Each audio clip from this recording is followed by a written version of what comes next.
Picture this. You're standing in the ballroom of the Four Seasons in Manhattan, wearing a borrowed black dress, watching your former business partner accept a Visionary Entrepreneur Award for the company you created. The company he stole from you 3 years ago. The company that's now worth $50 million. My name is Sophia Chen, and I'm about to tell you how I went from being erased from my own success story to having the last laugh in front of 500 of New York's most powerful business leaders. 3 years ago, I was a 28-year-old software engineer working 16-hour days in a cramped Brooklyn apartment. I had this revolutionary idea for an AI-powered logistics platform that could optimize supply chains in real time. I called it FlowStream. I poured my life savings into it, maxed out my credit cards, and lived on ramen noodles for months. But I needed a business partner, someone who understood the corporate world, who could handle investors and board meetings while I focused on the technology. That's when I met Marcus Whitfield at a networking event in Soho. Tall, confident, Harvard MBA, came from old money. He spoke the language of venture capitalists in a way I never could. "Sophia," he said that night, his blue eyes gleaming under the restaurant's dim lighting. "Your technology is brilliant, but you need someone who can package it for the big players. Let me handle the business side." I was naive. I trusted him. We became 50-50 partners, but I made one crucial mistake. I let him handle all the legal paperwork. I was so focused on perfecting the algorithm that I didn't read the fine print carefully enough. 6 months later, FlowStream landed our first major client, Thompson Industries. The platform worked flawlessly, saving them millions in operational costs. Then came the investment offers. Marcus scheduled meeting after meeting with venture capital firms while I stayed in the background, debugging code and improving the system. That's when everything changed. On a rainy Tuesday morning in October, I walked into our shared office space to find Marcus with 2 men in expensive suits. They were laughing about something, and Marcus looked uncomfortable when he saw me. "Sophia," he said, not meeting my eyes. "We need to talk." The men were lawyers. They informed me that due to some technical issues with our partnership agreement, my ownership stake had been restructured. Apparently, the documents I'd signed weren't what I thought they were. Marcus now controlled 80% of the company, and I was being offered a position as a senior developer with a modest salary. I felt the blood drain from my face. This is impossible. I created FlowStream. I own half of this company. Marcus finally looked at me, and I saw something cold in his expression I'd never noticed before. "Sophia, you're brilliant with code, but business is more complicated than that. The investors want experienced leadership. They're not comfortable with a technical founder who doesn't understand corporate strategy." I fought back. I hired a lawyer with money I didn't have. But Marcus had covered his tracks well. The partnership documents were legally binding, and I'd been too trusting to have them reviewed properly. My lawyer told me I could fight it, but it would cost hundreds of thousands of dollars with no guarantee of success. 2 weeks later, I was escorted out of the building. Marcus kept my life's work, and I was left with nothing but a non-compete clause that prevented me from working in the logistics technology sector for 3 years. I watched from the outside as FlowStream grew. Marcus hired a team of developers to maintain my code, brought in a flashy marketing firm, and courted high-profile clients. The technology I'd created became the backbone of a multi-million-dollar empire, and Marcus became the poster child for innovation in supply chain management. The worst part? Everyone believed he was the genius behind it all. In every interview, every press release, every industry conference, Marcus was credited as the visionary founder. My name was erased from the story completely. For 3 years, I worked odd jobs, freelanced when I could, and slowly rebuilt my savings. I moved to a studio apartment in Queens, sold my car, and watched the man who stole my dreams become a millionaire on my innovation. But tonight, October 15th, 2024, exactly 3 years after I was pushed out, my non-compete clause expires at midnight, and Marcus has no idea what's coming. The invitation arrived 2 weeks ago, forwarded by my old college roommate who works at Goldman Sachs. The Manhattan Business Leaders Annual Gala, where Marcus would be receiving the Visionary Entrepreneur Award for his groundbreaking work in supply chain innovation. I stared at the gold-embossed invitation, my hands trembling slightly. This was it. This was my moment. But I knew showing up empty-handed would be pointless. Marcus had spent 3 years building his reputation, and mine had been buried. I needed proof, evidence, and most importantly, I needed allies. The first thing I did was contact Elena Rodriguez, an investigative journalist who'd been following corporate fraud cases for the Wall Street Journal. I'd read her articles about startup founders being pushed out by investors, and I knew she'd be interested in my story. We met at a small cafe in the village on a crisp autumn morning. Elena was sharp, mid-30s, with short black hair and intelligent brown eyes that seemed to see right through people's facades. "Tell me everything," she said, pulling out a digital recorder. I told her about the stolen code, the manipulated contracts, the systematic erasure of my contributions. But I also showed her something Marcus didn't know I had: backup copies of all my original code, time-stamped and stored in multiple locations. Email chains proving I'd developed the core algorithm months before meeting Marcus. Even video recordings of early product demonstrations where I was clearly the technical lead. Elena's eyes lit up. "This is bigger than just your story, Sophia. This is about a pattern of behavior in the tech industry. How many other founders have been pushed out like this?" Over the next 10 days, Elena and I worked together to build an airtight case. She reached out to other Flowstream employees who'd been there from the beginning, people who remembered me as the technical mastermind behind the platform. Some were reluctant to speak on the record, but a few brave souls agreed to tell the truth. The most important ally was David Kim, Flowstream's current lead developer. He'd been hired 6 months after I was pushed out, and he'd been struggling to understand and maintain my code ever since. When Elena contacted him, he was frustrated and ready to speak out. "The original architecture is genius," he told us during a clandestine meeting in Central Park. "But Marcus doesn't understand it at all. He makes promises to clients about features that are technically impossible given the current codebase." I've been trying to reverse engineer Sophia's work for years, and it's clear she was the real mastermind. Elena published her article 3 days before the gala. "The Invisible Founder: How a Tech Genius Was Erased from Her Own Success Story." It went viral within hours. The tech community was outraged. Social media exploded with support for me and condemnation of Marcus. But I knew the article alone wouldn't be enough. I needed to make a statement that couldn't be ignored. I spent my last $1,000 on a cocktail dress, got my hair done at a discount salon, and practiced my speech in the mirror until I could deliver it without my voice shaking. I memorized every line, every pause, every emphasis. The night before the gala, I couldn't sleep. I kept thinking about all the moments over the past 3 years when I'd felt invisible, powerless, forgotten.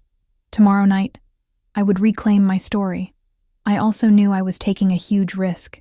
Marcus still had powerful friends, expensive lawyers, and a lot to lose. But I was tired of being a ghost in my own story.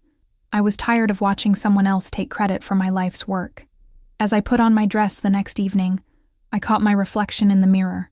I looked different somehow. Stronger, more determined. The woman staring back at me wasn't the naive 28-year-old who'd been manipulated and discarded. She was a fighter. I took a deep breath, grabbed my purse, and headed to the Four Seasons. It was time to crash Marcus Whitfield's party. The grand ballroom of the Four Seasons was exactly what you'd expect. Crystal chandeliers, marble floors, and 500 people in designer clothes discussing million-dollar deals over champagne. I felt like an imposter in my discount dress, but I held my head high and walked in like I belonged there. Marcus was easy to spot. He was holding court near the bar, surrounded by admirers, wearing a perfectly tailored tuxedo that probably cost more than my monthly rent. His sandy hair was perfectly styled. His smile was brilliant, and he was gesturing animatedly as he told some story about revolutionizing supply chain management. I stayed in the shadows, watching, waiting. Several people approached me, asking who I was and what company I represented. I kept my answers vague, saying I was in tech and between opportunities. Then I saw him. Richard Thompson, CEO of Thompson Industries, Flowstream's very first client. He was standing alone near the auction display, looking at his phone. This was perfect. I approached him with my heart pounding. "Mr. Thompson, I'm Sophia Chen. I was wondering if I could have a word with you about Flowstream." He looked up, confused. "I'm sorry.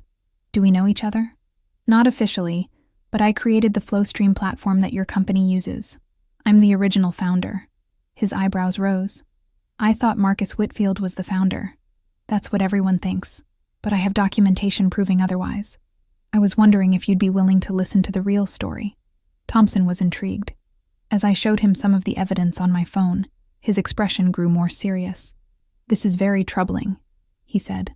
Our contract is worth millions to FlowStream. If there's been fraud involved, I'm not asking you to break any contracts, I assured him. I just wanted someone to know the truth. That's when Marcus spotted me. His face went pale, and he excused himself from his conversation, striding over with barely contained panic. Sophia, what are you doing here? Hello, Marcus. Congratulations on your award, though I think there might be some confusion about who actually deserves it. Thompson looked between us, clearly sensing the tension. Marcus, is this the woman who created the FlowStream algorithm? Marcus's smile was strained. Sophia was an early employee, but she left the company years ago. There was some disagreement about her role. I didn't leave, I said clearly. I was pushed out after you stole my intellectual property. The conversation was getting attention. People nearby were starting to listen, and I could see some of them pulling out their phones. Elena's article had made waves, and several people in the room recognized me from the photos. Marcus grabbed my arm. Sophia, this isn't the place for this conversation. You're embarrassing yourself. I pulled free. The only embarrassing thing here is watching you accept an award for work you didn't do. That's when the evening's host, Patricia Bennett, approached the podium. Ladies and gentlemen, it's time for tonight's keynote presentation. Please welcome this year's Visionary Entrepreneur Award recipient, Marcus Whitfield. The crowd applauded as Marcus shot me a warning look and walked toward the stage. I watched him accept the crystal trophy, and I felt something burning in my chest. This was my moment. As Marcus began his speech, talking about his vision and his innovation, I made my way closer to the stage. Several people were now openly staring at me, whispering to each other. The story was spreading through the room like wildfire, and I'm proud to say that FlowStream has revolutionized how companies think about supply chain management, Marcus was saying. The algorithm we developed has saved our clients millions of dollars and countless hours of inefficiency. That's when I knew I couldn't wait any longer. I walked to the front of the room, directly in front of the stage where everyone could see me. Excuse me, I said, my voice carrying clearly through the ballroom. I think there's been a mistake. Marcus froze mid-sentence. The room fell silent. Every eye was on me. The algorithm you're talking about? I created it. The FlowStream platform? I built it. And I have the documentation to prove it. The crowd erupted in murmurs. Marcus's face was red, his hands gripping the podium.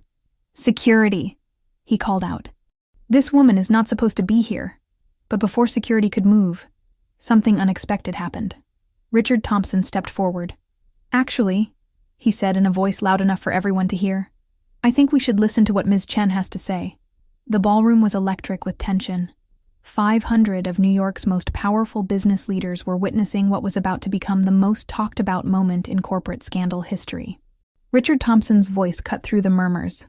As the CEO of Thompson Industries, FlowStream's first and largest client, I have a vested interest in understanding exactly who created the technology my company depends on. Marcus was sweating now, his confident facade cracking. Richard, this is a personal matter. Ms. Chen is a disgruntled former employee who has extensive documentation proving she created the FlowStream algorithm. Thompson interrupted. Documentation that includes time-stamped code, email chains, and video demonstrations dating back to before she ever met you, Marcus. The crowd was riveted.